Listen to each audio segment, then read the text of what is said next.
Back guys. அடிக்கிற வெயிலுக்கு ice cream சாப்பிட்டா உண்மையிலே தாகம் குறையுமா அப்படிங்கறத இந்த வீடியோல சொல்றேன். நேத்து ஒருத்தரை நான் மீட் பண்ணேன். அவர் என்ன சொன்னார்னா, பயங்கர தாகமா இருந்துச்சு, வெயிலால தொடர்ந்து 4 கப் ஐஸ்கிரீம் வாங்கி சாப்பிட்டார்.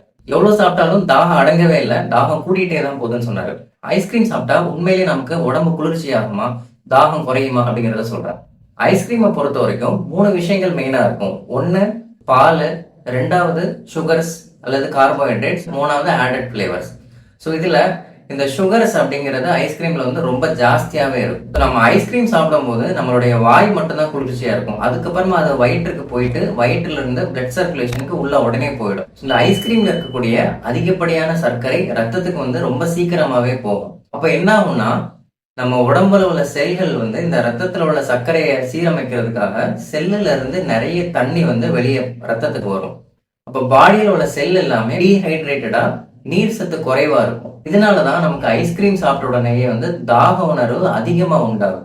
ஐஸ்கிரீம்ல சர்க்கரை போக சால்ட்டும் சேர்ப்பாங்க.